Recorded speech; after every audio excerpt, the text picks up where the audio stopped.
If you've ever been betrayed by someone you trusted with your heart, then you know what it feels like to be completely crushed.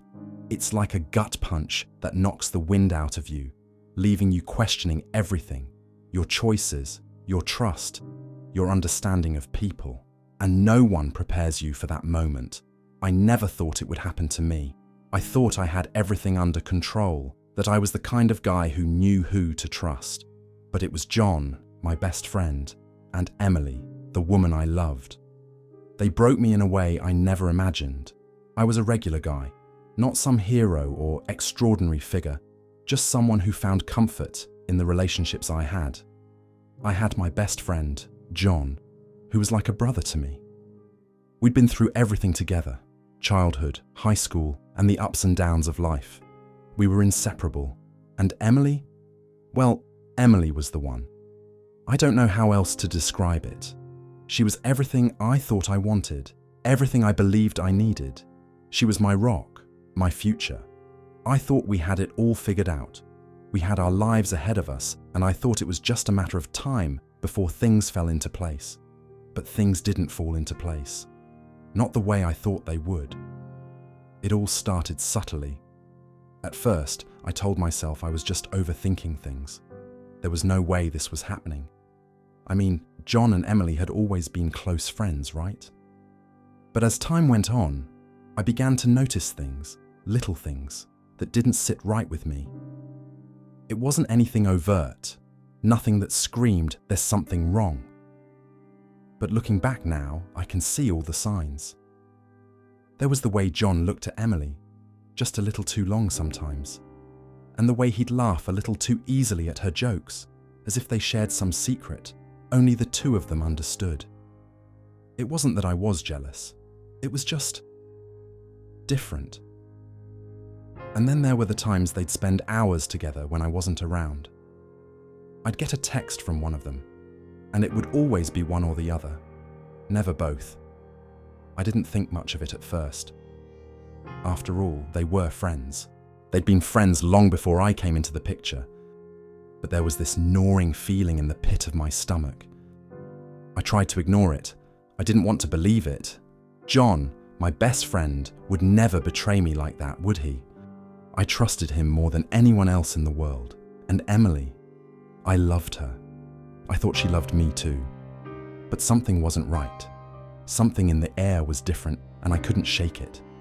I tried to tell myself it was nothing, that I was just being paranoid. But with every passing day, the suspicion grew. Every little interaction, every smile, every shared glance, everything felt off. I didn't want to believe it.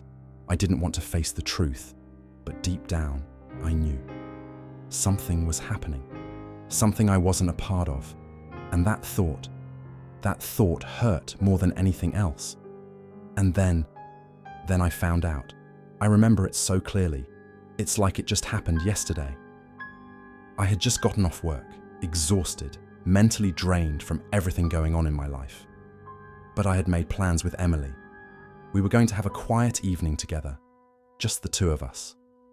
I had this idea to make us dinner, maybe watch a movie, just enjoy the evening in each other's company. I was looking forward to it. I thought it was going to be the perfect night. When I walked into the living room, though, everything changed. There they were, my best friend John and Emily. They were sitting on the couch, laughing together. Not just laughing, no, they were in each other's space, so close, so comfortable, like they didn't even notice I was there. I stood in the doorway, completely frozen. My mind couldn't process what I was seeing. They didn't see me at first, but when they did, when their eyes met mine, everything froze. John's face was the first to change. It wasn't guilt exactly, more like surprise, like he hadn't expected me to walk in at that moment. But Emily couldn't even look at me. She just stared at the floor, unable to meet my eyes. And in that moment, the truth hit me like a ton of bricks. They were together. They had been together for God knows how long. The woman I loved, the man I trusted more than anyone. Together, behind my back. The pain, Jesus, the pain. I couldn't breathe. I couldn't think. My heart felt like it had been ripped out of my chest. How could they do this to me? How long had this been going on? How could I not see it? I wanted to scream. I wanted to shout, to demand answers. But all I could do was stand there, frozen, numb, my mind racing with a million questions. Why? How could they betray me like this? I couldn't understand. I didn't want to understand. The silence was suffocating. The air was thick with tension, but neither of them spoke. It was like they were waiting for me to say something, to do something, but I couldn't. I couldn't process it. The betrayal was too much. It was a few minutes before I could find my voice. And when I did, it came out like a whisper, like I was fighting to keep control of the storm inside me. How long? That was the first question. And somehow it was the only one that mattered. John's eyes shifted, avoiding mine. He looked guilty, like he knew what he had done, but couldn't bring himself to say it. Emily, on the other hand, didn't say a word. She just kept looking down at her lap, unable to meet my eyes. "Don't look away," I said, my voice trembling now. "I need to hear it from you." "How long?" John finally spoke, his voice small, almost apologetic. "David, I'm sorry." He didn't even finish the sentence. The words hung in the air, but they didn't feel real. Sorry? Sorry for what? For betraying me? For lying to me? Sorry didn't change anything. Sorry didn't fix what they had done. "You were my brother, John," I said, the anger building up inside me. "You were supposed to have my back, and you've been hiding this from me, behind my back." I couldn't control the fury anymore. It was too much. And you, Emily, you couldn't even tell me the truth. I loved you. I trusted you. And you did this. Her eyes filled with tears, but it didn't matter. No amount of tears could take away the hurt, the betrayal. No apology could fix it. For a moment, I thought I might lose control entirely. I thought I might break down, or worse, lash out. But I stayed calm somehow. I had to. I had to know that I was still in control of something in that moment. "You've taken everything from me," I said, my voice quieter now, but still cutting. "And you expect me to just forgive you?" I didn't wait for an answer. I couldn't. There was nothing left to say. After that, everything changed. I couldn't look at either of them the same way. The friendship, the love, it was all shattered.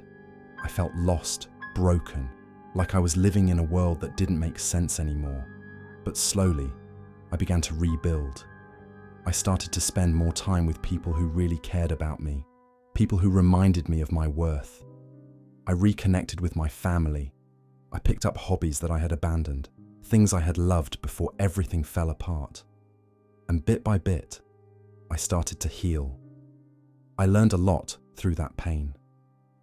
I learned that I'm not defined by what happens to me. I'm not defined by what others do to me. I'm defined by how I rise from it. And that's exactly what I did. I realized that I didn't need them. Not anymore. I didn't need people who couldn't value me, who couldn't see me for who I really was. I deserved better. And you know what? I got better. I became stronger. I thought love and friendship were forever. I thought I could trust the people closest to me. But life showed me that some things, some people, aren't meant to last. And that's okay, because I'm still here, and I'm moving forward. If you're listening to this and you've been through something similar, remember this: you are worth more than the people who hurt you. Don't let them steal your sense of who you are. I thought I was broken beyond repair, but now I know I'm stronger than I ever imagined, and no one, not even those I loved the most, can take that away from me. If my story resonated with you, please like and subscribe for more stories like this.